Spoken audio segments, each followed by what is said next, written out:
I'm going to call the September 8th, 2025 Transportation Advisory Board meeting study session. Can we do a call to order? And then a roll call?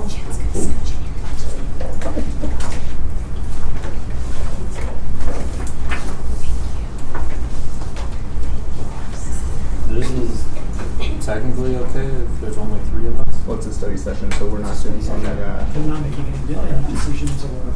All right. So we can do a roll call. Of course. Chair Kalkoffer? Here. Board Member Starrett? Here. Board Member Wickland? Here. Vice Chair McKee Burrows, maybe running late. Board Member McInerney has said he's not going to be here. Council Member Yarborough, I did not hear from.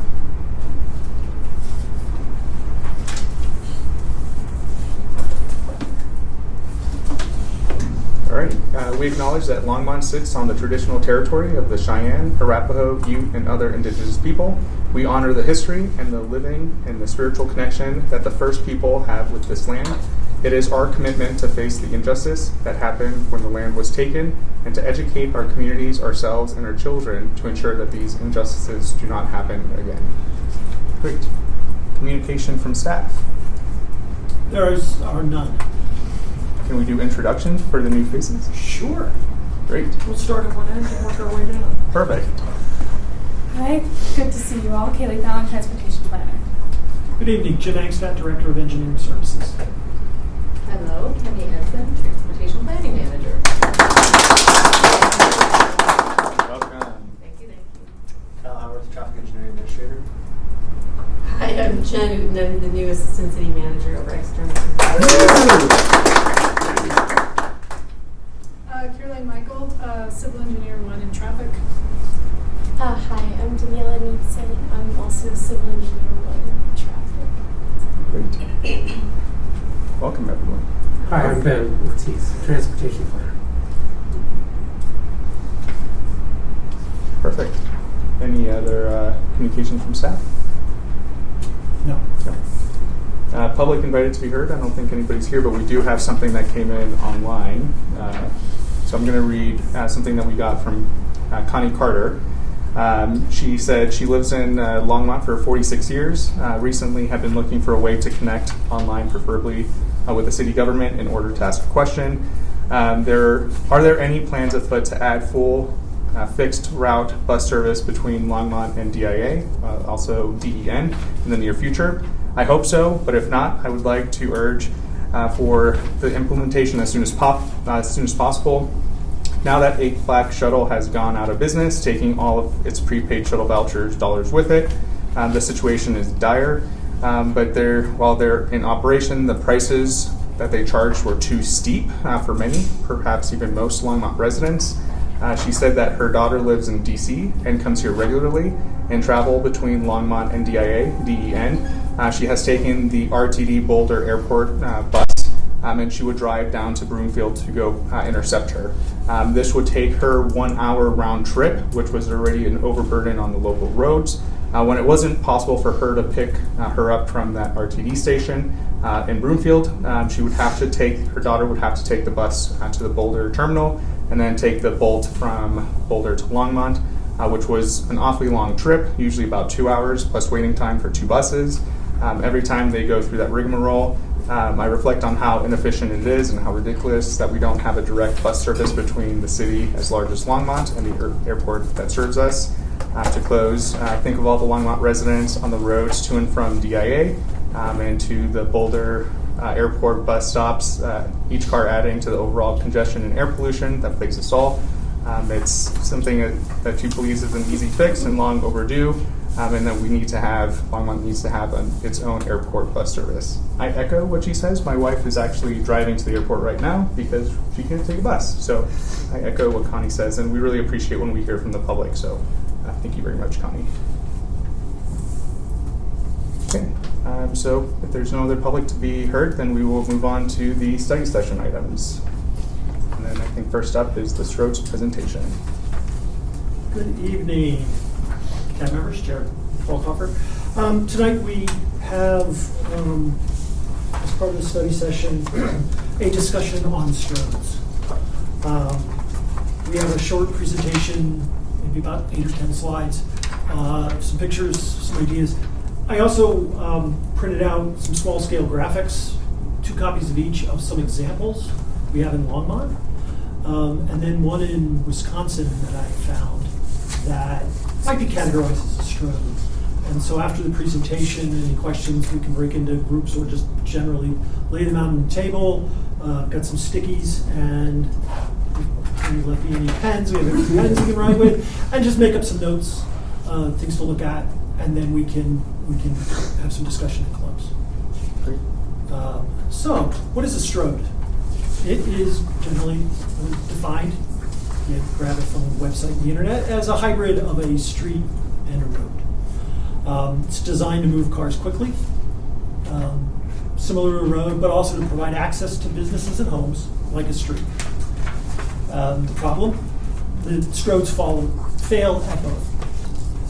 It is safety issues, unsafe for both pedestrians and bicycles. Most strodes tend to be 5, 6, 7 lanes of roadway or more. And due to the number of driveways, it is inefficient for cars and trucks. So some of those characteristics are wide lanes, higher speed limits, higher vehicle volumes, frequent driveways and intersections, and then poor or non-existent pedestrian and bicycle infrastructure.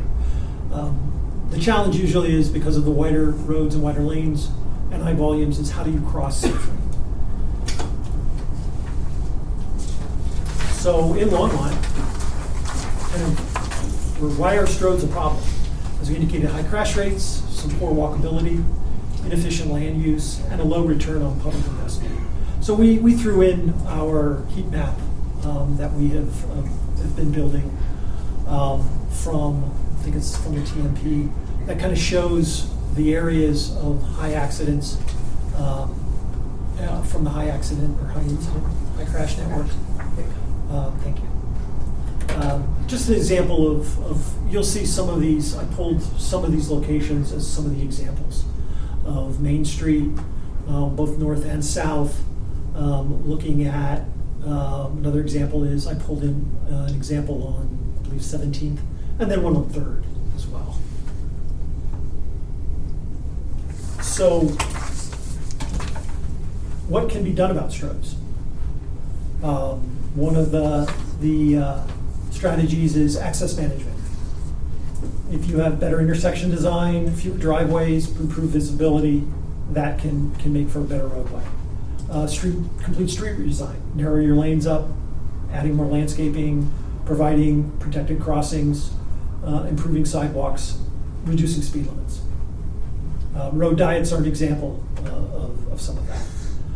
And then, as well as the surrounding area, strodes are driven by fast-paced development in suburban areas to provide more commercial development to support some of those suburban areas. And so zoning reform is critical as well to encourage mixed use and walkable development.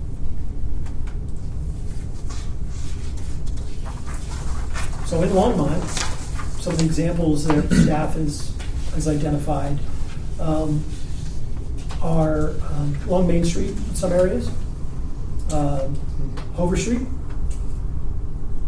Ken Pratt Boulevard to a lesser extent, because that is more of a boulevard and highway, although there are some of the strode ideas are there. Nelson Road, 17th Avenue.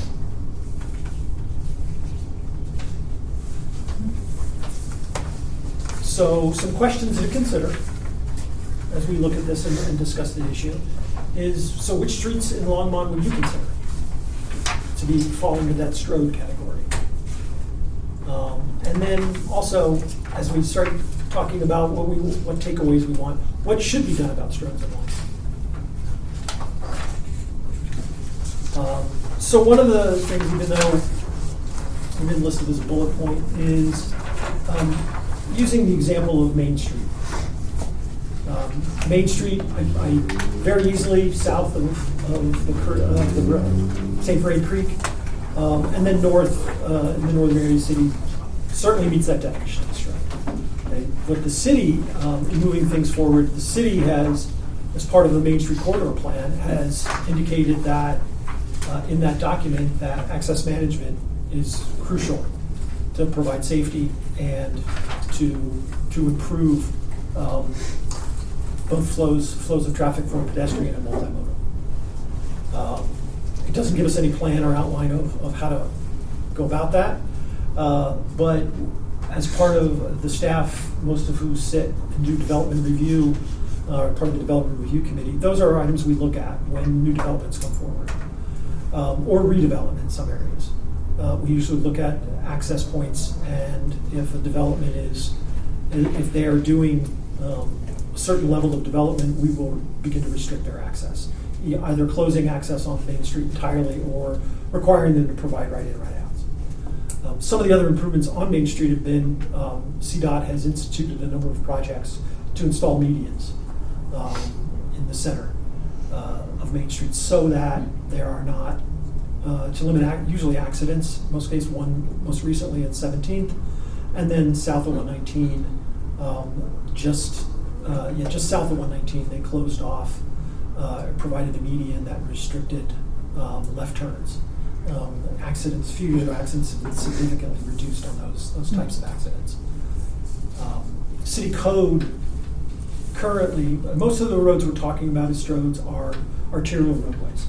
Higher speeds, in some cases, Main Street's kind of the 25 to 35, not necessarily a high-speed road, but others over 119 certainly. City code does not permit private access onto arterials. That was added into city code. So when we have developments, more likely there'll be a city street that is to provide access for the development, but not private access points. So that is one, as we plan better for the city. Those are some strategies we use to help, so that we're not creating stroads in the future.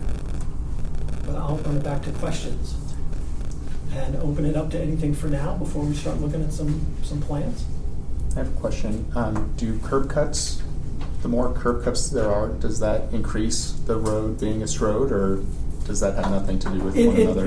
It follows, it adds to more conflict points and makes the road less safe. And that what is one of the items in a stroad that have led it to be defined as a stroad. And it's not an official definition. It's what you can see out there. Sure. But it's all of those things: width of road, width of number of lanes, speed of road, the type of road. So, and in some cases, and the one example I'll show you is that why it kind of falls under stroad is there's only sidewalk on one side.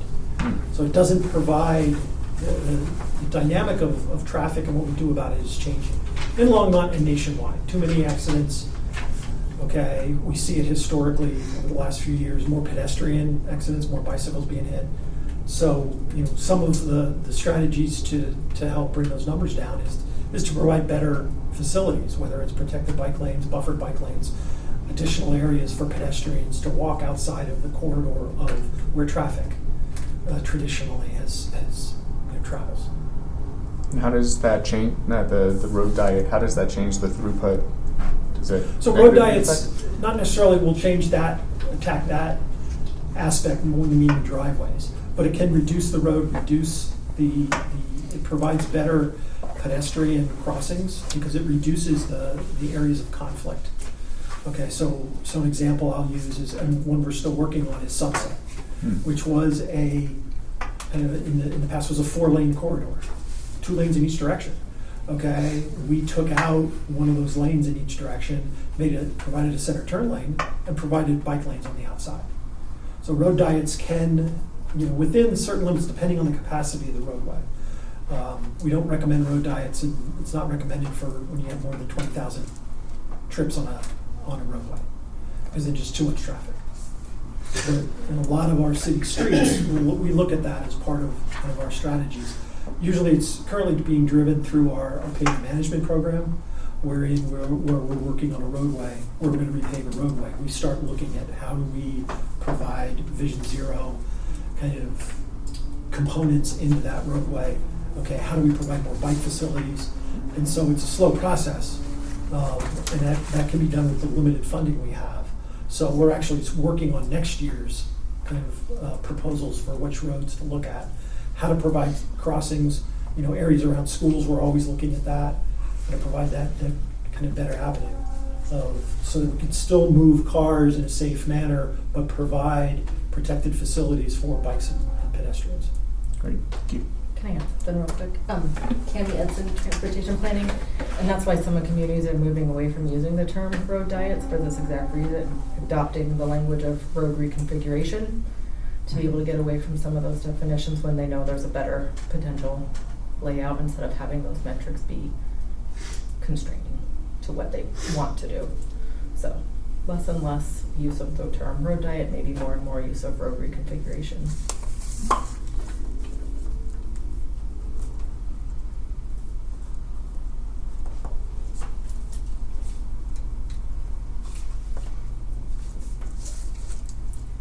Are we just going to go on? Sure. Oh, okay. You didn't say one. No, there's no button. Yeah. Yeah. I feel like I need to get questioned first. Well, I mean, Vision Zero is pretty clear that we want to reduce the number of collisions and impacts to the most vulnerable users. So it makes sense to me that we have full separation instead of having things like a bike lane. It doesn't provide really any separation other than a line on the road. So if we really want to be moving that direction, then it needs to be taken like as a first step. Instead of going, oh, we'll just add a bike lane when we can, it needs to be like, okay, we're going to add this extra area for pedestrians and for bikes to have full separation so there isn't those conflicts anymore. So that would be my comment. So Is Kaufman the example of how we're going to move forward? We're having the road, a busway, sidewalk, and then bicycle lane. Is that a standard that we're looking for more of our roads in the future? I don't have an answer for that as to what the future will hold. I think individual corridors will present different individual sections for those. Okay. So it just depends on, first and foremost, it's going to be budget. Second, it's going to be right away, which is tied to budget. It depends on the corridor. It depends on the needs of that corridor. yeah, it would be nice if we had Kaufman everywhere. So I guess following on from Alice's question, what would it take in terms of budget to make that type of roadway look a common view in Longmont so that it's every road or most of our roads are following that model? We haven't done that analysis to what it would take. Keeping in mind that Kaufman is, it's more than a local street, it's basically a collector. So that cost about $1 million a block. Okay. Okay, for that, actually it's $2 million. Yeah. So my apologies. It started in $2 million a block. We have about 140 miles of collectors and arterials in our city. So that would be and Add that up. rather expensive. But that doesn't mean that you focus on certain corridors to move people safely. Mm-hmm. Okay, and some of those can be on local city streets. The challenge with protected bike lanes, similar to what we did on Kaufman as separate lanes, is that a lot of areas in Longmont were built to older standards. And some of the examples we'll see when we talk about driveways on Stroads is there's a lot of local driveways on some of our bigger arterials. And it would be it's very challenging to kind of provide that because you're going to see a lot of gaps if you have protected bike lanes. So we're focusing on some improvements where we're pushing transportation corridors where we won't have those access. And some of those are some of the newer developments in the 80s and 90s. An example would be, what was the road we were talking about today? 21st Street west of Hover. It's a 3-lane section. Becomes Northwestern. Becomes Northwestern. Yeah, it's a 3-lane section, but very few trips on it. But there's the streets that access it are local city streets. That would be an example of an area where we could maybe provide protected bike lanes. An example, another one would be 17th Avenue, okay, west of Hover as well. We'd have to look to see if the trips generated on that road will meet the criteria, but that would be an example. If you look at a similar stroad or a similar arterial, 9th Avenue, just west of or east of Main Street, it's got a lot of driveways on it. Wouldn't be a good candidate. We're still working to see how to define those standards and then see how that would come out. So that would be work we're looking at in 26. So when I say stay tuned, we'll bring it forward. And I'll add a lot of what we hope to come out of the Vision Zero action plan is going to have those details where, like, what is it going to cost to take the systemic approach to some of these things, like protective versus what are those hotspot locations where we need to do it. And the TMP, I mean, it had protected bike lanes named for the first time, I think, in city history. It wasn't ever in a plan before, so at least it's there now on those prioritized corridors in some places. So aligning it with the safety work, getting those numbers so we can start having those conversations of beyond, it's gonna cost a lot of money, because that's a conversation, like we can't just say that for forever. We're gonna have the budget talks at some point. We're gonna have to resource differently at some point. So I think hopefully coming out of the Vision Zero action plan will not only be those specific projects, but how do we begin to really tackle and what kind of money are we talking about at that systemic level to make some of these changes happen. Do we know how much money is set aside for Vision Zero improvements, or do we have to come up with a plan first and then go back to City Council and propose the changes? It's kind of both, I think, right now, right? Yeah, so there is budget for Vision Zero right now but kind of planning dollars and maybe some quick win dollars, but then the Vision Zero action plan will help guide what does the budget need to start looking like. So depending on what we look at in Vision Zero, in TRP 11, which is our transportation system management budget, we program in, I think I've got about 300,000 dedicated for Vision Zero improvements for 26. And then as we move out in future years, I think we've tried to ramp that up as we get the action plan approved. Not having any particular projects in mind, but maintaining that kind of pots of money each year in a 5-year plan that is always subject to change. And there's other dollars for neighborhood mitigation that we've put in there for traffic mitigation separately from Vision Zero dollars. So traditionally we have had in TRP 11, we've had some larger capital projects in there. We are getting away from those into the future.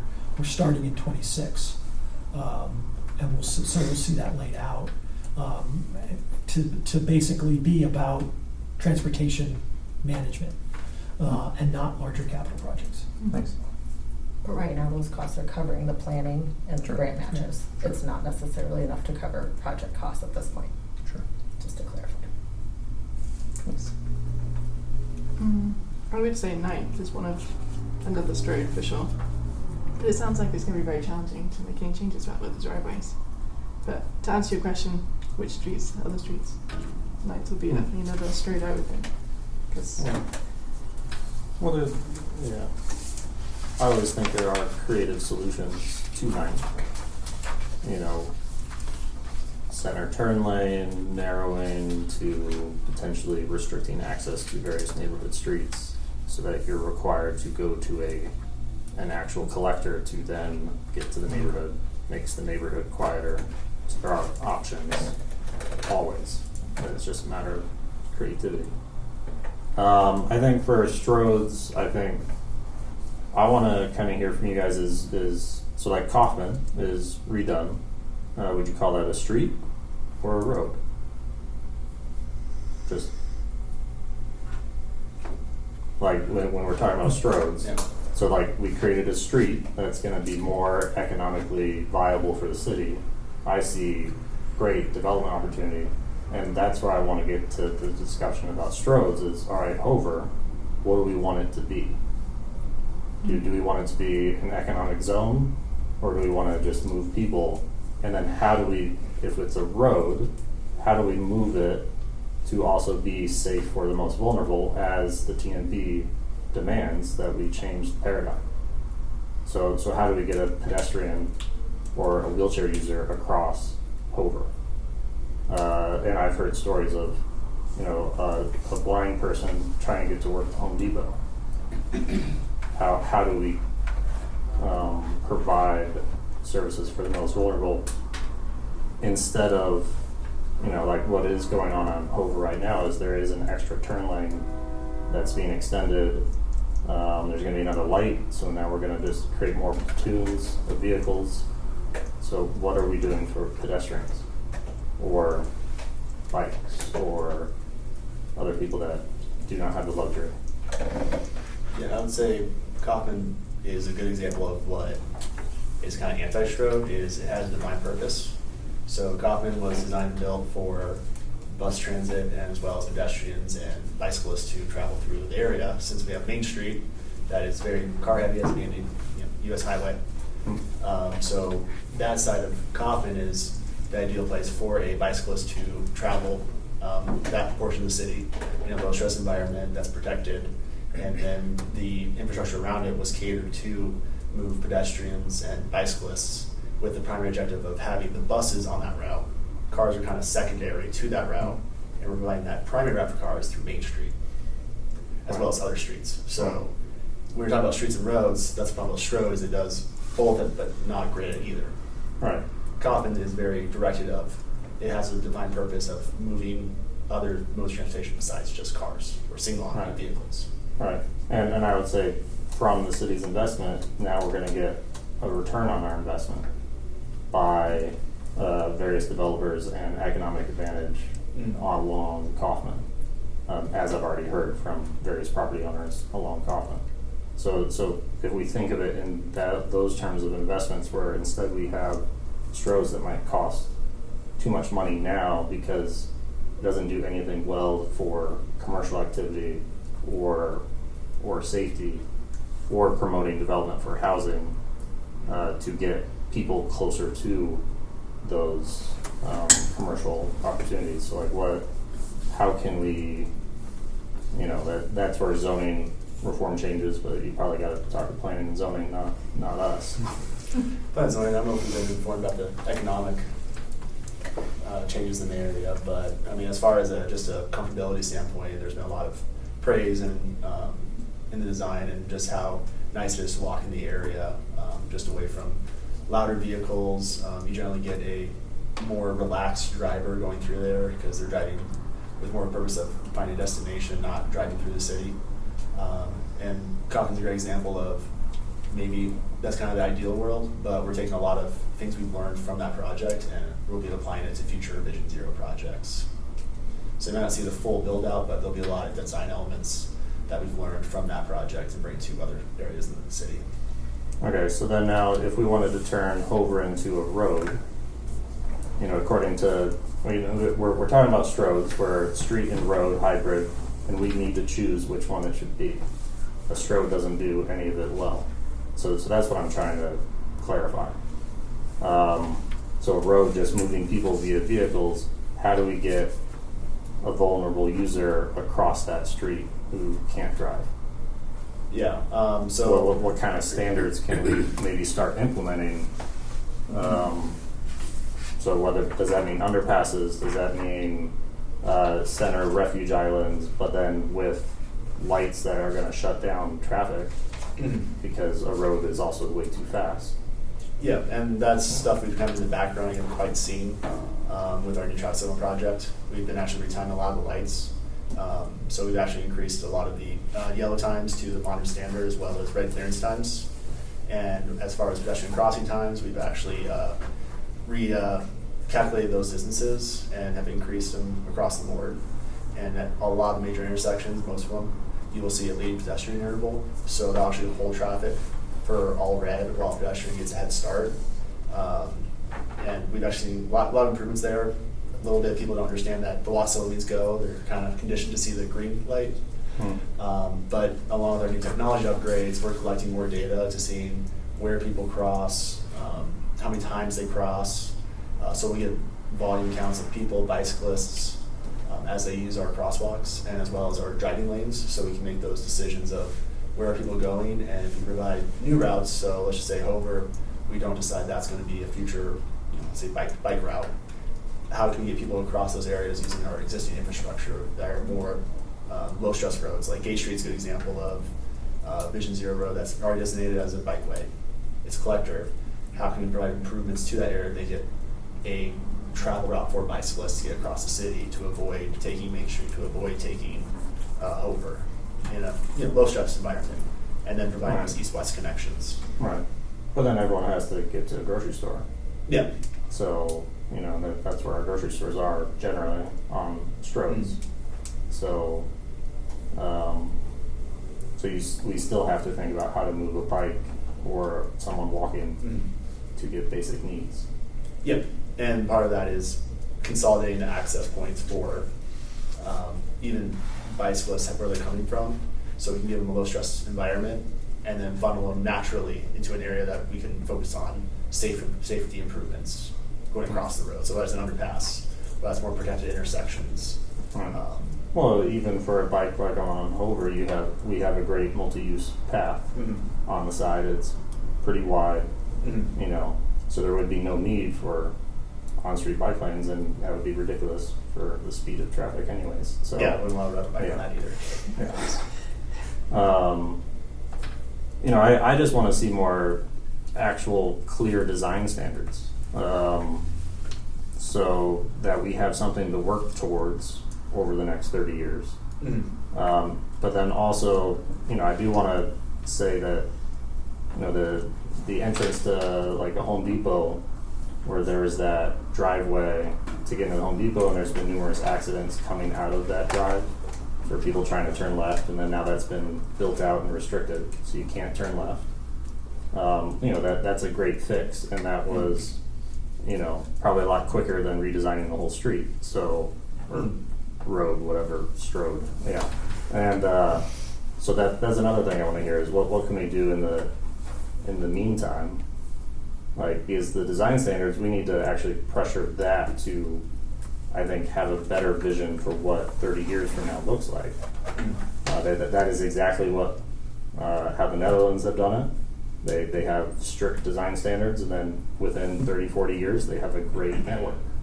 Yeah, and that's part of the Vision Zero action plan. We can go in and close all the access to the city. Right. The biggest thing we're really fighting against, or not really want to fight against, but want to get all inputs in, because it does affect people's commutes, it affects people's livelihoods for the business owners. So we want to bring everyone to the table and talk about what issues they have with their own accesses, how they think it'll affect their businesses, and try to find a good middle ground where we can reduce those accesses, improve safety, but also keep our business sector happy and be able to let people easily get to their areas and shop, whether that's on a bike, walking, or in a car. Right. So in the short term, what I'm hearing is, adjusting how the lights function, and for ped or bike. Also maybe restricting, at least it wasn't mentioned, but also maybe restricting left turns, to make it a protected left turn only, in my opinion, for most places, and then it's just green or red. Also probably restrict right turns where it's a red arrow. Will most people follow it? Maybe. What is the rule on the red arrow? Do you have to stop and then proceed, or do you have to wait till it's green? You have to wait till it's green. It's a red light. But I experienced that downtown walking all the time. I was nearly hit yesterday, Sunday. I was also nearly hit today, from just drivers not following. Can't turn right when there's a pedestrian there.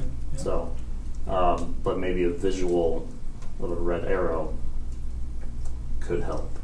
And I think that would also increase our chances of maybe eventually making citywide no right turn on red. I would like to see that. I would also like to see that. But these are things that like, how can we get these things done? The design standards is going to take years and decades. The what can we do in the short term? Yeah, and staff right now is looking at our design standards, our street drainage, sidewalk, as well as review standards right now. And part of that is incorporating Vision Zero philosophies into it from the get-go. And then as we get the action plan, develop our plan more, it'll kind of be a living document of how we update with the needs of the city. And as new technologies emerge, we can implement those a lot easier. And you won't see a lot of stuff in the background, but our Coffin project is a good example still of things we're implementing that you may not see. We're trying out new technologies, more dynamic operations within our system to eventually have maybe more of a attention getter when it comes to different traffic operations. If a light's red, if there's a pedestrian present, if a bicycle's crossing. A lot of that stuff we're piloting in the Coffin project, and we want to eventually bring that to the rest of the system. When we have an action plan ready and can dedicate that funding to educate drivers, pedestrians, how to use our system, and then follow up with community engagement and even traffic enforcement to reiterate the laws. I have a quick follow-up about your proposal. Do our cabinets have enough capacity? Because I know a couple meetings ago you said some of our cabinets don't have capacity and you have to be creative about how to make some improvements. So do the newer equipments have additional capacity where you can add protected left turns or protected right turns? Is there enough capacity in the cabinets? Yeah, there's capacity for those type of operations. It's just, it would take some mostly funding and person capital to get those changes made. But our counties can do those changes. It's just having the funding and availability to get that work done with our existing workload. Sure. Can I ask a follow-up question? Mm-hmm. How much will that be? How much is it to make those changes?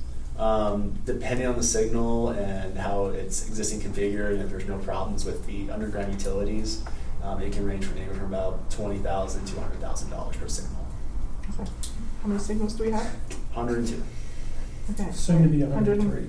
103 times 20 to 100,000. Yeah.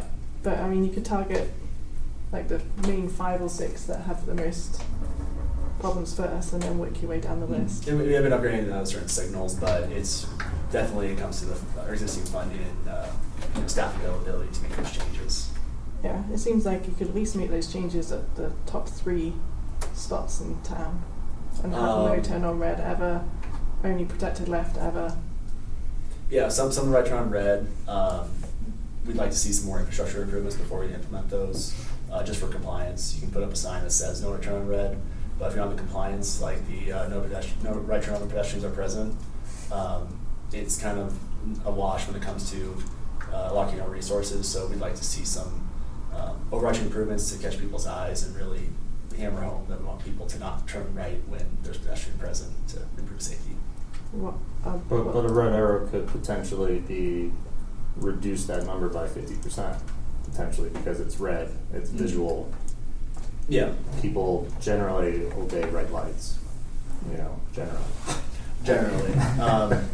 We look at traffic quite a bit, so we see a lot of not great behavior, unfortunately. And when we do make these changes, we'd rather have that systematic approach instead of picking spots here and there where sometimes you can turn right on red, sometimes you can't, and we're very consistent about our approach. You have drivers who either don't do it, and then it creates the person behind them road raging, or they just don't notice the changes. So when we do these changes, we'd like to do a full systematic approach and have one sweeping change versus spot changes in various areas. But if it saves lives, surely it's worth just doing the spots. Yeah, no, we're not dying. We want to improve safety. It's being able to prioritize that work and keep up with our current existing workload to improve safety as well. We have several CIP projects, design projects, and as well as just maintenance duties that our staff has to keep up on to keep the city running. So you may not see that right now, but we have several projects in the works that will address many intersections in the very near future. And one more question, and then I'll leave it, at least for now. Question on kind of Hover as an example.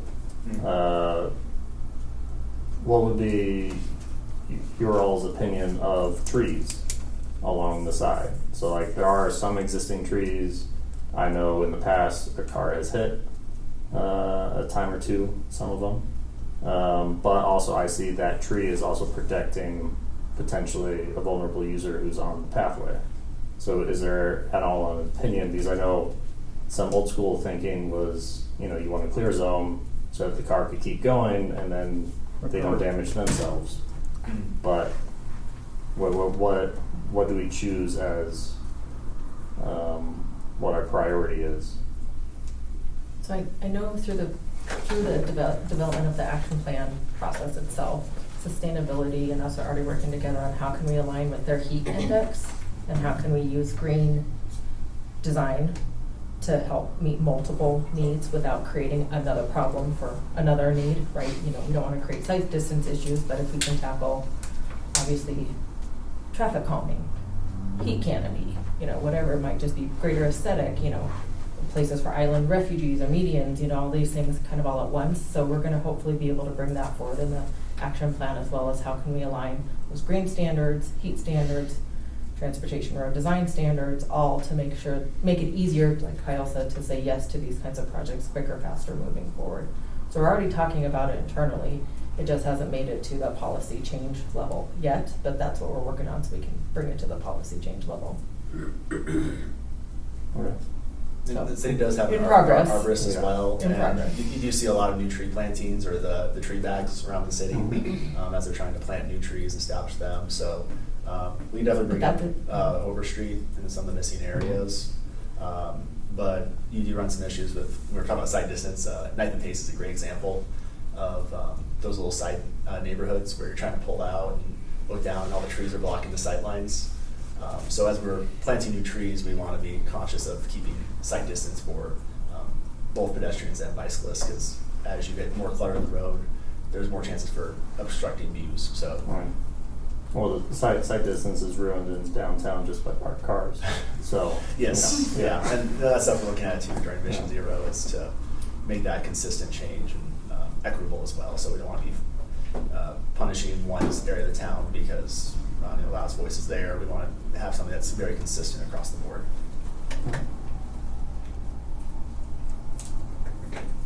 Okay, so looking at the high accident heat map, I've noticed that most of that tends to be a mile to 2 miles from downtown, sometimes a little further than that.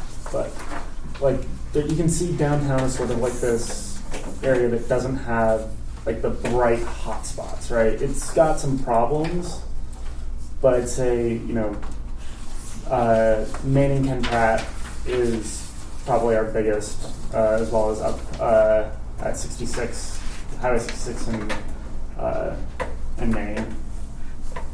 Would you say that, you know, most of our strokes do tend to be in that area, a little bit further from downtown?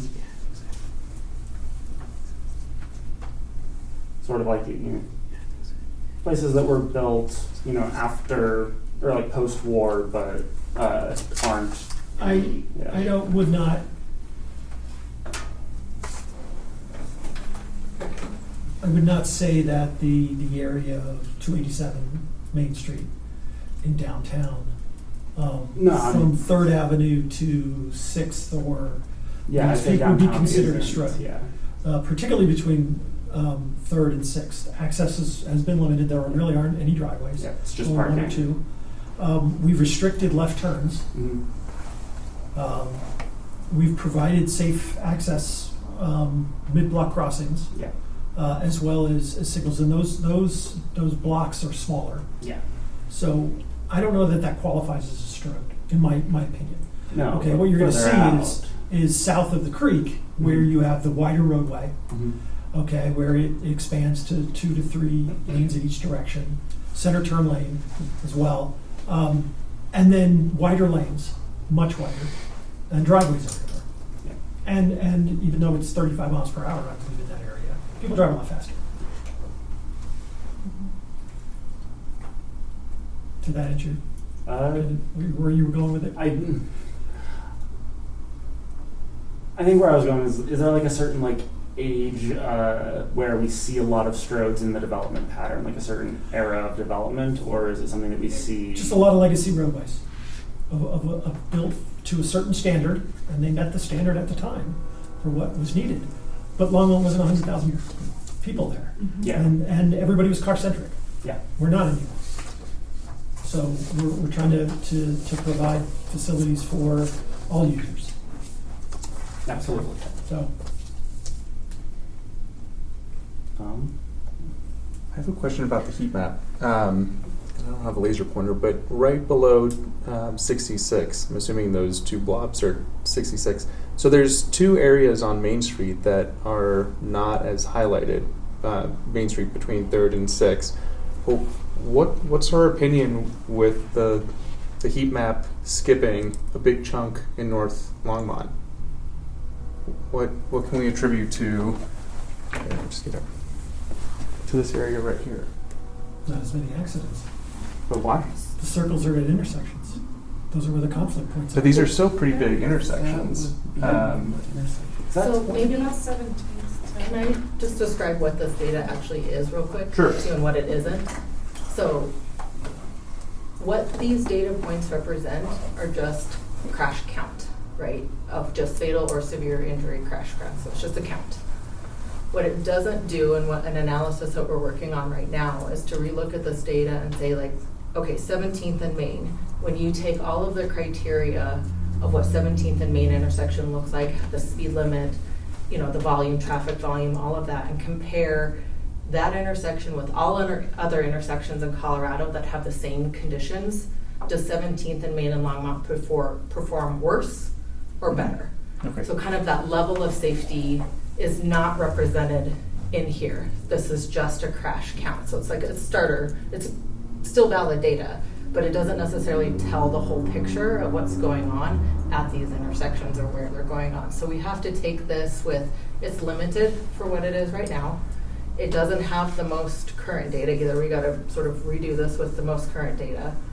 But it's at least giving us a starting point of where are our most severe crashes occurring without really any other understanding of what's going on behind those crashes. So Okay. that requires a different level of analysis, which we're doing, so we can bring that forward in the Vision Zero Action Plan development process. So just keep that in mind, that this map is not going to give us the full picture of what's going on behind the crashes. I was just curious, is it like a speed limit change, or do we have different signaling in some of these different intersections? When you when you think about the speed limits coming south on 287 Sure. with the speed limits coming east and west on 66, you're going to have Conflict.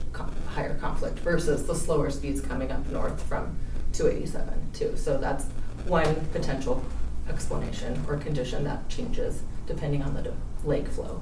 Sure. Yeah, and a lot of it just from the person that stares at traffic all day. We get a lot less conflicting movements at these areas. So if you think about the areas that we have the bright white spots, you get a lot of people going straight, you got a lot of people going left. Crisscross movement versus when you get to north of 17th between 19th, 22nd, 23rd. A lot of the movement is both directions are taking a left. Now a lot of people are going straight through to connect to adjoining neighborhoods. They're both taking left, so they're not in conflict with each other. When you get to the areas that we do have, let's say 17th, you get a lot of people going straight, you get a lot of people going left, and everyone's trying to make a move at the same time. So when we're talking about access management and reducing accesses, the best way to reduce accidents is to avoid that conflict zone. So if we look at all the areas we have, most of our hotspots are going to be areas that have a full 8-phase signal. So we have straights and we have lefts. The best way to reduce that is to reduce the possibility for those conflicts. So are you saying the more phases, the more likelihood of accidents, or the less phases, less accidents? Less phases. So if Protected phases. Or protected phases. More protected phases. So a change we did have at 66 and Main was reducing we're changing the left turn from a protected permissive, so flashing yellow, to just a solid red, yellow, green light, arrow light. And we have seen a steep decline in left turn accidents at that area since that change. I think it'd be really cool to see this before and after you make changes, to see how it's like what the right mix is of changes to your phasing of pulling the different levers. How does it impact the heat map?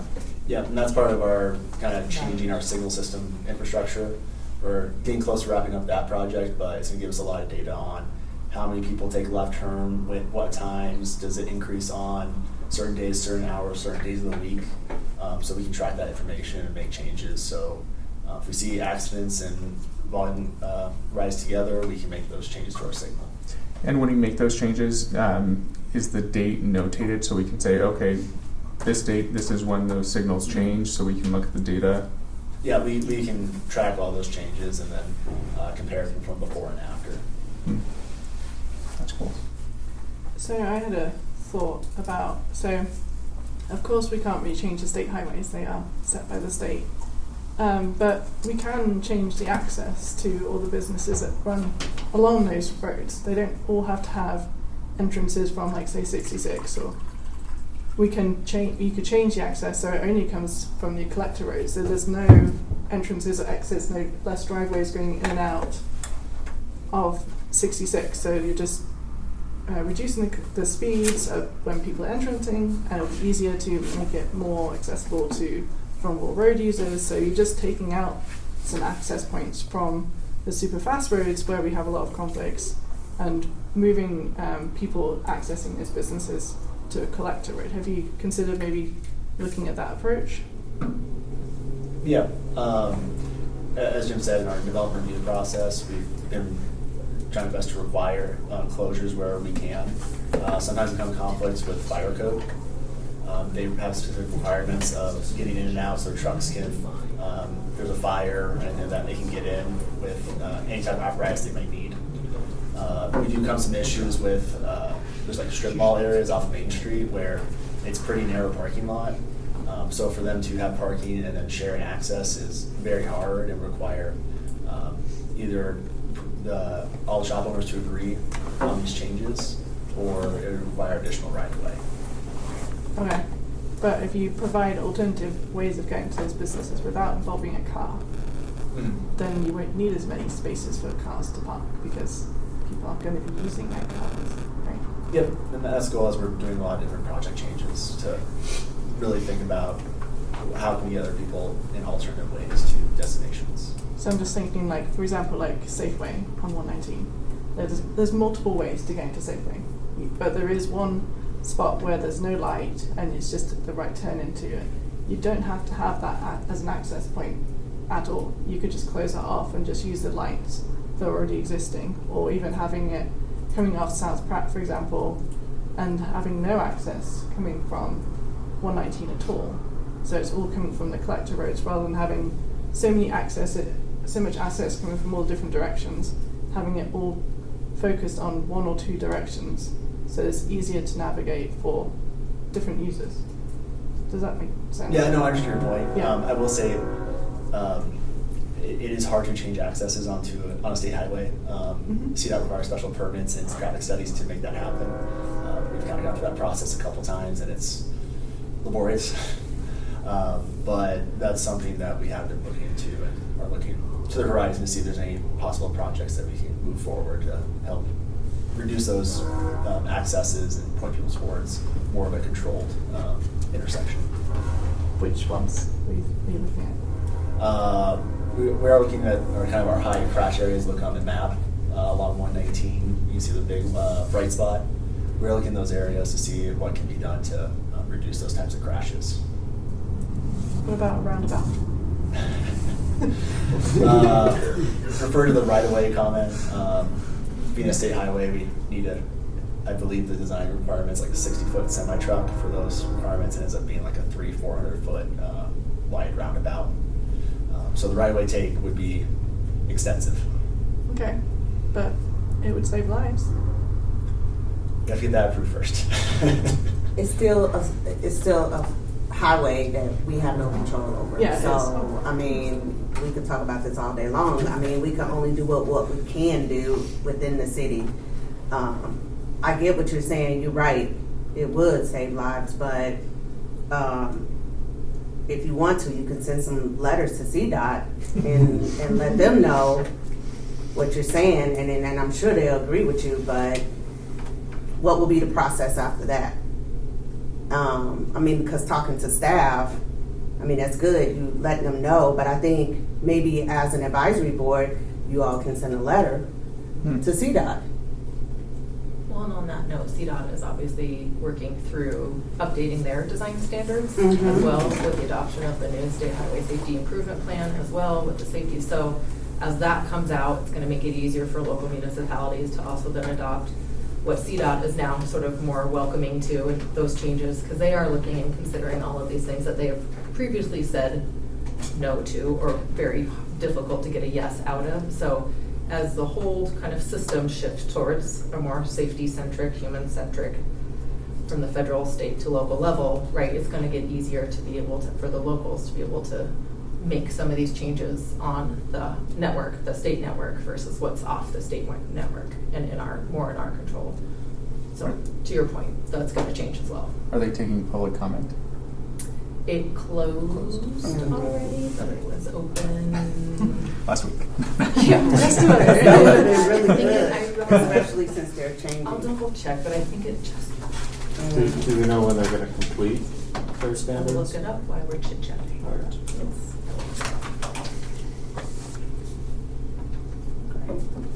I guess I was making that point, like, we're never going to be able to change the fact that we have state highways going through the middle of the city. So trying to work our other roads so that there's businesses already there. They're not going to go away, and we're going to need access, but changing the way that we access those businesses, but also keeping in mind that there is a state highway and there's going to be certain speeds that are expected along those roads. If you just separate out the two different uses, then I think it would take away a lot of the conflict long term also. But yeah, that's kind of what I was. Yeah.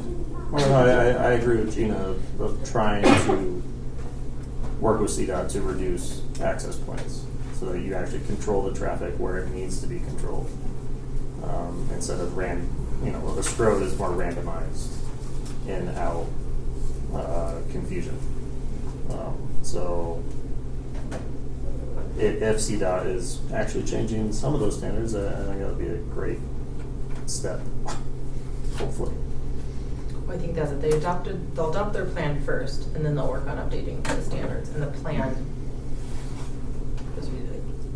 was just adopted, or is about to just be adopted? I'm just looking to see if it's done or not yet. So then those design standard changes will follow. And they know that every municipality is waiting for them to do their portion of their standards, although many local municipalities are working on their design standards too, and essentially some of the locals are ahead of the game compared to the state. So, but that's going to make a difference when they finally get it done to kind of align better and make it easier for the CDOT regions to work with the local municipalities. Do they have a draft plan then? Yeah. Can you send that to us? Yes. Right. I got it open. We expect to Like, see where do I send this? What's the easiest? Send it to Stephanie. Is that the You easiest? send it to me and I'll Yes. send it to her. What's the best way to do it? Yes. Yes. And so it's too late for the board to send any comments or suggestions of what they would like to see? Well, to your point, I think what you could do is encourage them to update their design standards as soon as possible to align with the new state plan. Right. So it's not too late for that kind of feedback. Great, you got the plan done, we like it, or we like these parts, focus on these parts, emphasize these parts, whatever it might be. So the design standards, so it's easier for local municipalities to work with you, CDOT. So this is That would be a perfect timing. perfect opportunity. Okay. Good to know. I mean, I would add, there is an access control plan on Highway 66 that's active, and that has informed, development decisions. Right now it's very early level of development as those annexations, but, it is something that comes up with those doors. They also have, part of 119 is also has an access control plan that applies to it. And that one's been in place for decades, I think, so.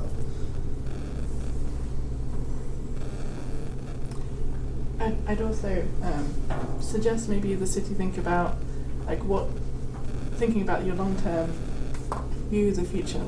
Do you want 119 to always be this mix, or 66 to be this mix of businesses, but sort of not business, is being straight? having a clear vision of what you want the city to have in terms of like what access will be, and then how many access points will there be on that road, and be able to like moving towards that every year, and having that clear vision like, hey, we want 119 to be just the fast through road through the city, or Main to go just be straight through north-south, and having that as your overall goal, and over time reducing the number of access points and reducing those conflict areas, and always having that kind of in the back of your mind of having the long-term vision of how you're going to separate out those two obviously very conflicting uses, speed and then access. They go together.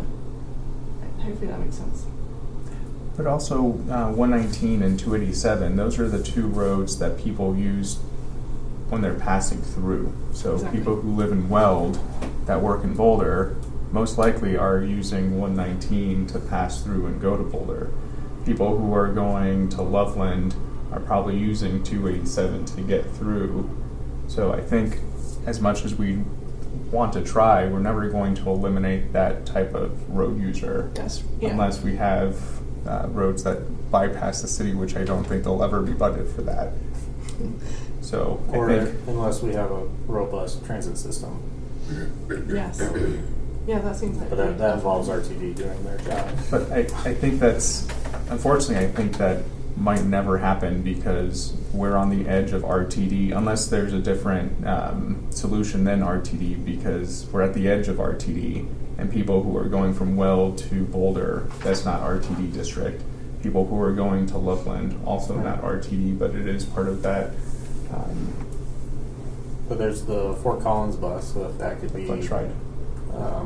better funded to be more consistent, then that could alleviate a lot of traffic. True. But you know, the rule of public transit is it has to be provided for people to use it. We can't wait for users to then expand service. It's like that's not how people function. It's not how we drive every day anyways. Right. It's like you drive when you need to. Mm-hmm. But yet we say bus, no, we can only take it in the morning and the evening. So Time up your day. yeah. Yeah, that seems like the obvious solution to reducing all conflict is just have buses. Then there'll be less cars. Just providing more options in general. It doesn't just have to be a bus. That's true. Public transit. Like, Ride Longmont. yeah. But I that's- mean, that's still I a- think this goes back to what City Council though did adopt when they adopted Vision Zero, is say, let's kind of flip the script and say, let's focus on all multimodal users in a way that we haven't, since we've been so focused on the driver and moving traffic volume for so long. Check. That didn't necessarily help the situation. We got that, so now we need to focus on all the modes, you know, and invest in all of the modes and kind of flip the script a little bit, that it's not about traffic volume being the leading indicator of what we do or don't do anymore versus making multimodal access and connections and safe options for everybody to use, you know. So council has set a clear path for what we're all trying to work on here, so. But by giving more options for multimodal, we are also helping the car user with less cars on the road, less conflict for cars. So it is a win for the car user as well. Win-win, yeah. Right. Win-win. Right. so the fact that RTD is probably never going to prioritize Longmont, ever. Like, it's never going to be a priority for RTD. Unless some amazing thing happens, we're always going to be on the periphery. I think Longmont needs to think about other strategies for public transit. It can't just rely on RTD. And Well, yeah, but we do give RTD a lot of money for what we don't get, so we do need to hold them accountable. that's true. We give them a Maybe lot we of need to call Channel 9 News or something. Well, and keep in mind too, Boulder County just became their own transit agency to help all the local communities in Boulder County instead of just relying on RTD, because RTD is never going to be able to be all things to all communities. So to your point, we have to consider other strategies.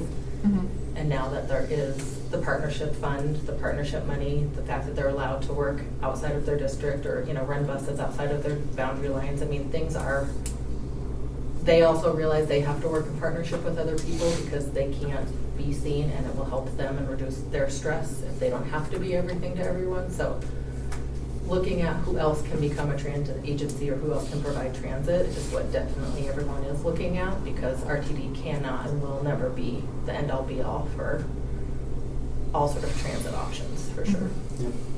RTD does not operate the hop in Boulder. That's operated by the city. I think RTD manages fare collection for them, but it is not an RTD route. It is a City of Boulder route. And so now the Gun Barrel to Boulder is also going to be a new route that's going to be managed by Is that gonna Boulder be- County. And that's why That's Boulder gonna be County Boulder County became a Transit, transit yeah. agency, so we could bring more of those local options to life Yeah, over the time. first one of and those not that I- have only RTD to work with. The first one of those that I've noticed is that Boulder County started running a bus from Boulder to Lyons because RTD never brought that route back. So Boulder County is recruiting for an action force Yes. for this. Yeah. Well, what they're recruiting for is an advisory committee to be a part of the Boulder County Transit Plan Advisory Committee. So that is, we're going to get language, I think, this week from them to get the word out, to help get the word out about if people want to be a part of that advisory committee. Okay. Yeah, I think.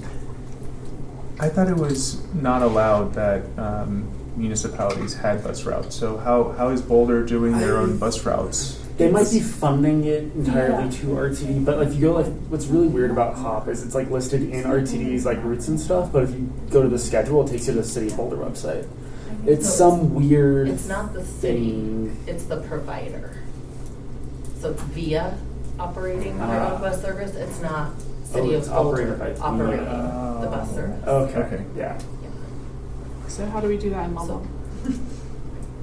Yeah, that's a serious question. How do we do that? Yeah, and I think that's named in the TMP is to look at, how do we have these different partnerships, what shuttles, and that's part of what Ride Longmont is about, is where will Ride Longmont naturally help indicate where there might need to be a new fixed route option that could replace the Ride Transit, Ride Longmont, because it's going to show what are those travel patterns that really seem to be the key destinations that are getting used the most. Not that we don't have some we already have some information that show us. So similar to this heat map, can we, with the data that we have available, can we have a map that shows lines so we can see most common routes? Is that something that we can eventually do?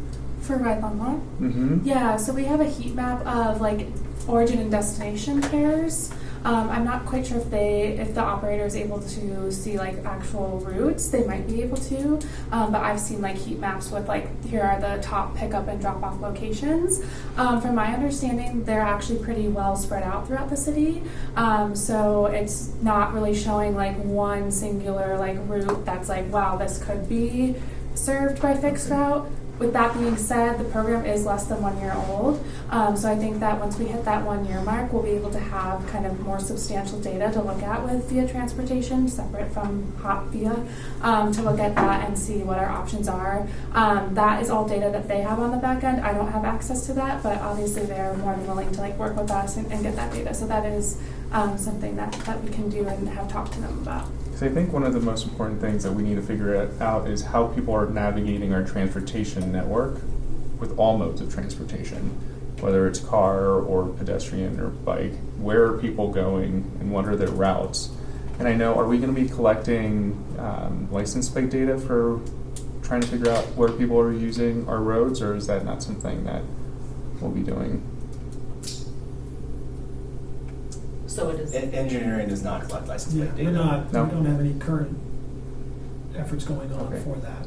Yeah. The only data we collect on our intersection is based on Wi-Fi, and that's anonymized data that we don't see. So it's just tells us what percentage of trips go to each signal node, not particularly specific areas or addresses. So. But we can follow that person, not that person, it's anonymous, but can we follow a rider through the network or not really? No, not really. Okay. It's anonymized, so Okay. we don't really want to have a chance of singling people out. We want to look at the data on a macro level, not so much micro. Okay. Just for privacy, and ultimately what we're using Oh, data for is yes. just checking where people are going, what routes they're taking. So it'll give us a general overview of it. to make some decisions on that. If I could bring it back to Strodes. sorry. What can we do about Strodes? On your slide, you have 4: access management, street redesign, road diets, zoning reform.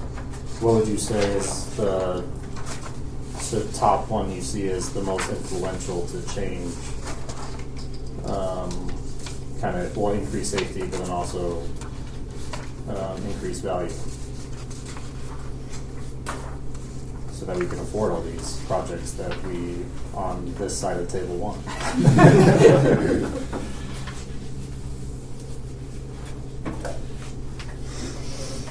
So I'll start at the bottom. Zoning reform is beyond this team.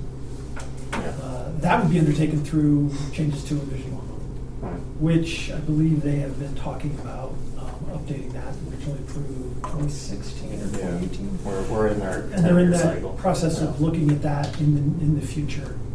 I don't know that they're looking at it in 26. I know it has been discussed that it is something that needs to be updated in the next few years. I mean, you know, some of the other items, street redesign, road diets, those are processes that they take a little bit more time, and a little bit more effort, and a little more costly. And we are undertaking some of those now with certain projects. We do undertake some road diets. It depends on the corridor and the area. Access management is stuff we're undertaking now. Okay, on any time a project comes through development review, we're looking at the corridor it's on, and looking to, no matter where it's at in the city, and see if we can consolidate access points from what was traditionally approved, particularly on Main Street. We've had 3 or 4 developments there that haven't moved forward. Probably on that corridor, about 50% of the projects that are proposed never move forward. And that's could be a number of reasons, but we usually will look at access points and, you know, either limit the access they have to meet the current criteria and meet current standards, or, you know, we're consolidating accesses. So we do undertake some of those things now. It is just not something that when you're doing it hopscotch areas all over the city, it's not immediately evident like a project, complete redesign of a street like Kaufman. Right. So now zoning reform, like, yeah, it's not our purview here particularly, but then an example is the development that's going on north of Home Depot right now. There's going to be another traffic light installed. Who's paying for that? Is the developer, or is it partner? The developer on that particular development, okay, that has been in the long term in our plan for that roadway connection. Okay, Mountain Brook is partially built to the west, ends at Anderson, and then was to connect through and kind of warp a little bit to the north, because so it could provide spacing, meet the spacing requirements. Right. As part of the annexation. So what I'm getting at is zoning reform could potentially increase development, which then gives us a path towards, you know, not technically free infrastructure, but cheaper infrastructure that we will then maintain in the future, and then also an economic output to the city. Okay. So I see zoning reform as the biggest thing that we would have to do, even though it's probably the hardest one. It's up there. Yeah. And again, what I say is we don't control it here. Is you know, development. We're still looking at this with development. Okay, the current standards. Right. There's separation of access points Right. and roadways. Clover Basin, you know, that project development. There's going to be, if it passes, If it moves the developer forward, will have to pay for some. They would have to pay for the widening of the roadway, pay for a portion of the roundabout. Yeah. Okay, it just depends on the development.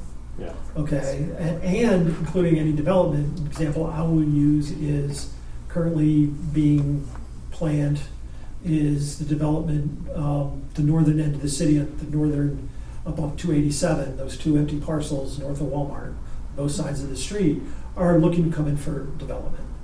Okay, they're looking to try to get another signal on 287. That would be at their expense. The city gets no benefit from that, so development. Well, we get to have the liability and maintain it, And we would be rehab responsible it for when it maintaining needs it to in be. the future. Yeah. Yes. Yeah. What's So the it's life free cycle? to a certain point. It is. Yeah. What's the life cycle of a signal before you have to? Depends if someone hits it or not. But Assuming we will have signals that are 30 to 40 years old. Oh. So as long as the steel isn't corroded or people hit it, take out the galvanizing, graffiti it, they can last a good bit. What we're running into is a lot of them are compliant to current day standards, so we are looking at replacing, or at least have a systematic approach to replace the signals that are older, which we do have a lot of them, to new standards, and as we do make those new standards, improving the crossings and have that new technology with our signals to make crossing roads safer. And ballpark of cost?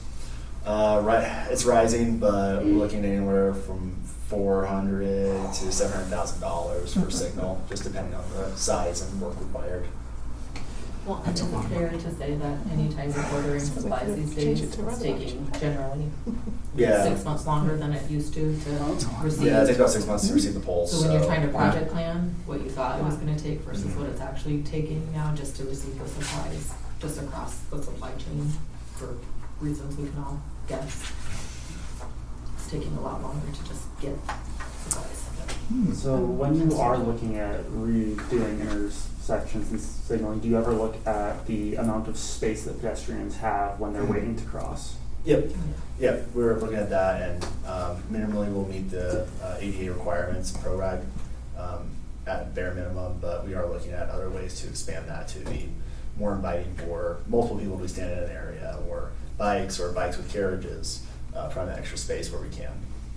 So there are a lot of quick wins that you're doing on Strode. So 119 and 287, that concrete median, also the Home Depot, no left turn. How do you determine those fixes, and where does that come from? Because it's not on a CIP. So the island at the Home Depot, that was a requirement of the Fairgrounds Marketplace development, and had been in a requirement for that development as part of their annexation, along with the traffic signal. So they paid. So they paid for it and performed the work. Other work is funded through our, in some cases, TRP 11. Some areas we do it as part of TRP 1, which is asphalt management. Most of our signal work and signal maintenance is those two other projects I just listed were capital improvement programs. Most of our signal work is done through our maintenance, through our operations budget. So, overall, the city spends on roads, streets, for simply operating and maintenance, spends about $15 million a year, including TRP1. Okay, for just maintaining the system, which is in snow and ice. It's street sweeping. It is signing and marking. It is traffic signals. It's street rehabilitation. It's our pavement management. So that is approximately, in next year's budget, about 41% of our overall budget for streets. And I'll be giving an update on the street fund tomorrow night if you want to watch. I would also add that 287 south of 119 at Grand Avenue, that was actually a CDOT project to construct that raised center median in response to high crash patterns, because there were a lot of southbound left turns onto Grand Avenue that couldn't navigate the turn across 3 lanes, and lots of cars were getting hit. So that was, they do that. That was also Main Street south of 17th, was also a CDOT initiated. Okay. Brought up a good point. How do we get CDOT to pay for some of these improvements, since 2 of our roads are CDOT, right? Both of them are? I'm glad you asked that question. We are currently working with CDOT they are working on intersection improvements. They are currently in design. They are going to be doing some improvements, and Kyle will correct me when I get the roadways wrong, on Main Street at 119. Minor improvements to make that some of those pedestrian islands safer. 9th and Main is another intersection where they're doing some improvements. 23rd and Main, and I want to say, is that included in those? And 17th and Main. 66. It's not 23rd.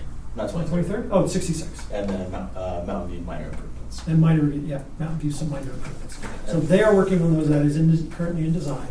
We have a team together that is coordinating with CDOT on those, and that will be at CDOT's expense. So we would hopefully see those next summer. So they are, on their corridors, doing part of their fair share. Can we see some of those plans? Sorry. Yeah, Well, what about 21st and Main? Because we've discussed that before. That is currently in design. Okay, but is Okay. that a CDOT funded?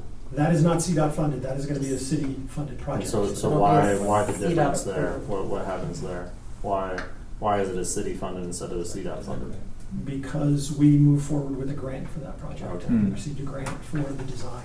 It's currently unfunded for construction. Okay. Okay, but we're not going to. Yeah. We're going to be in design for another year and a half, 2 years. So we'll look ahead for that. Yeah.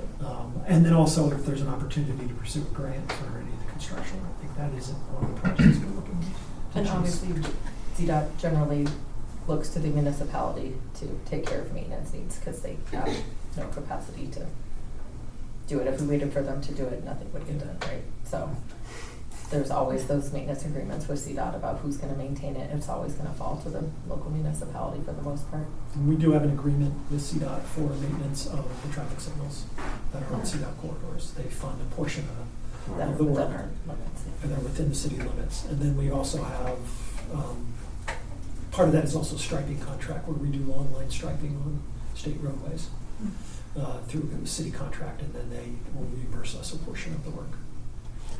But thanks for putting in perspective. $15 million a year, 41% of the budget. That's a lot of money.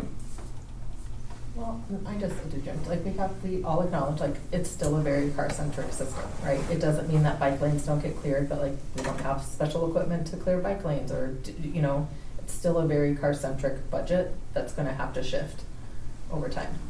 Do we think that it will reduce by having a more multimodal approach? Or do we think that $15 million will increase? Like It's a if little you- to be determined, but I'm assuming Okay. it'll be an increase. Like if you have, I don't know, say 50% of those car trips then change to some other mode, bus, bike, walking, whatever it is. I assume that maintenance will be less because they're being used less, but I don't know. That's But we'll still need to maintenance sidewalks better, or bike lanes better, Yeah. or paths better. Like, there's not gonna be necessarily reduction in maintenance, just a change in, or an additional maintenance cost because we're maintaining more modes Uh-huh. instead of fewer modes. Okay. Is it more expensive to maintain like a sidewalk than a road? It's going to be different factors. Sidewalk is concrete, it's going to last longer than most roadways. Usually you get 50 years of life, unless you're planting trees right next to it.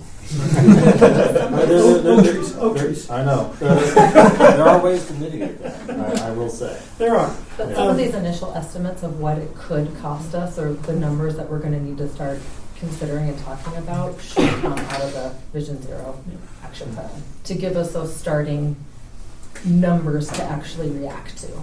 And we can't put a number in someone's life. Exactly. Yeah. It seems like, going back to these 4 points here, that encouraging more development along these strips means that we kind of get free work from some of these developers, and it might make some of these projects happen sooner because the developer's paying for it rather than the city. Would that be true, would you say? I feel like it's a slippery slope because the more that we have them pay, the more everything else will cost. So if we're trying to get attainable affordable housing and we have, what would you say, $30,000 for a new intersection? What did you said? How much is a new? Yeah, another zero to that. Sorry, 30. Yeah. If it's $300,000 for a new intersection and we're asking all the developers to do it, they're going to use that cost, and it's going to be more expensive for them to do their project. And then we're squeezing the balloon of something else. We're becoming more expensive for the developer, who's then going to jack prices up. Good point. And I would say unless we have a holistic approach to development by requiring mixed use, because then you have the, instead of just housing, you're also producing revenue in the long term, instead of just depending on property taxes. But Some of the challenges with that will be, there's not a lot of open areas, green space development left in the city. Cities developable area is limited. We're restricted with that. There's a few more annexations, some areas north of 66 still, but most larger greenfield developments you're not going to see. right, Too more much. It's going to be a lot. brownfield. It's going to be more infill, and a lot of what we see in the infill is multi-use, multifamily. Yeah. This is where the change in parking amendment And gives us Jim, some you other mentioned opportunities. tomorrow you're going to talk about the street tax. I'm supposed to be talking about transportation fund. Okay. Okay. I have 5 slides. All right. I'm happy to share them with you after I do it. So. All right. Any ideas of the encouragement of, or if council or the public would increase that 3/4 of a cent to 1 cent? Because my math says that then it would raise. That would be a significant amount of discussion money. for next year. Okay. Okay, there is no longer an opportunity to put any type of referendum on the ballot Right. this year. Those discussions would start in January, February, Yeah. if that was the case.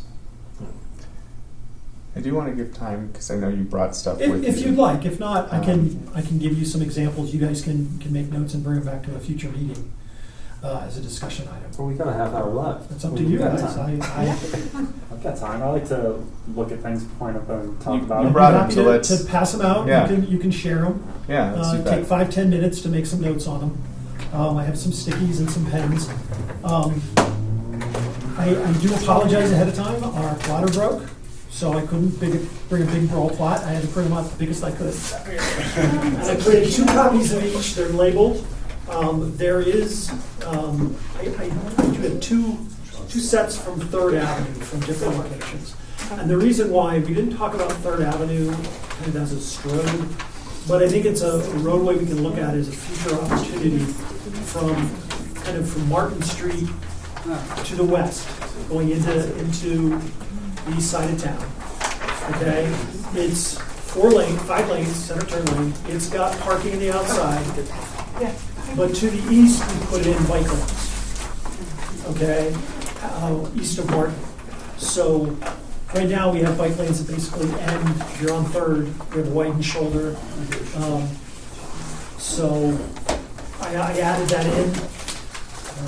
This is the council one. All right. Yeah. Getting back on 6 track, hours. any action items? I see none, so is that correct?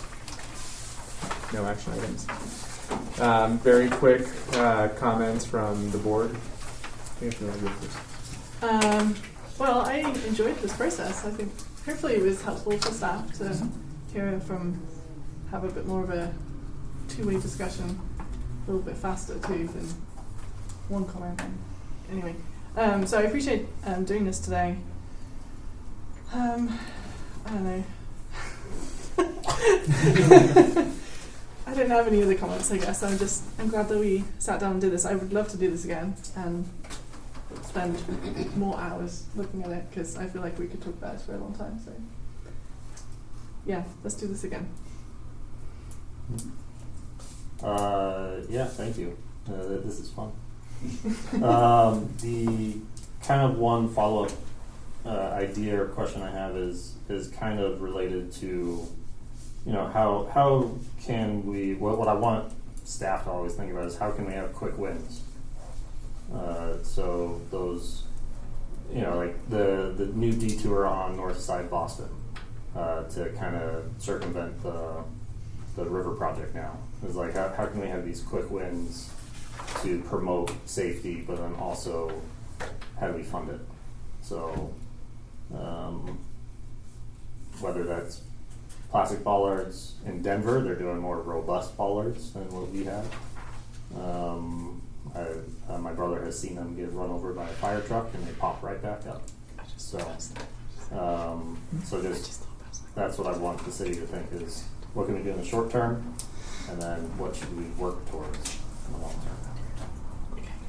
I may be wrong, but I do think Denver's participating in one of the MUTCD like studies of like new bollard types to see, because so many people are running into the maintenance issues of now having to maintenance the bollards that get destroyed. So I think Denver might be participating in one of those studies with some of the newer and more advanced you know, ones. But and in my brother's neighborhood, they do little bump outs with bollards, so it reduces so the pet can get into the street and actually see beyond the parked cars. However, maintenance issue pops up is now there's debris, so then it causes a question of how do you clean that up. Luckily, Cap Hill, people just kind of take it upon themselves and do it themselves. But in Longmont, it depends on location. Just as that North Boston stretch is filled with gravel, and we don't have a small street sweeper to kind of fit between. So we have to think about our future maintenance obligations and equipment. Thanks for putting this together. Thanks for having that presentation to make sure we're all talking about the same thing today. Had a great time, and I think I heard someone at some point say something about maybe doing a roundabouts and traffic circles study session. Maybe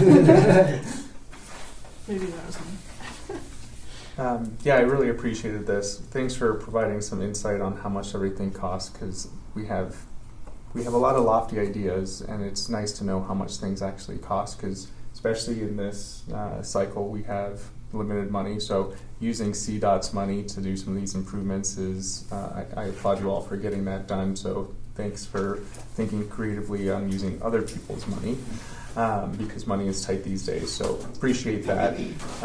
Thanks for this. This was a lot of fun to really understand, because we're all users of these roads, but when you look at it from the top down, it's easier to understand how things can kind of intersect with each other, pun intended. So thanks for doing this. I know this is not normal for our meeting, and it required some additional work, so thank you for doing that. That's all I have. Gina, do you have more? Oh, Taylor reminded me about what's going on with Boston. So the bollards that are now in the bike lane, they have made the bike lane super narrow, and I can barely fit through with my bike. Like, I'm hitting the bollards because it's so narrow. Because the bollards are placed inside the bike lane, so it's made the bike lane extra narrow, especially when you get to the intersection at Sunset. It's maybe 3 feet at max, but I'm in the gutter, balancing, trying to get through. So it's made it really narrow. And now that the bollards have been there for a few weeks, there's a lot of debris in that area.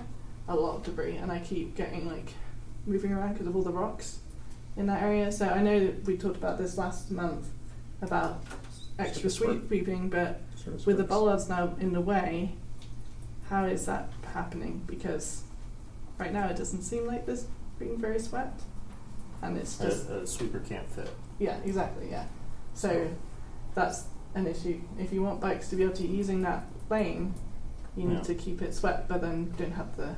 I will make a note that Parks does have Kubotas that have sweeping attachments that could push debris away. There's any number of pieces of equipment we can look at that. Our operations team has a schedule of trying to sweep arterials and collectors at least once a month. I think we talked about some of the downtown area doing it twice a month. Yeah. I'll talk to them about both the bollard placement and the sweeping. I was led to believe that the bollards were placed on the stripe line so that there was. Nope. So I'll have to take a look at it. I've not gotten out there to drive by it, but I don't look that closely. So we'll take a look at it and see if we can make any adjustments.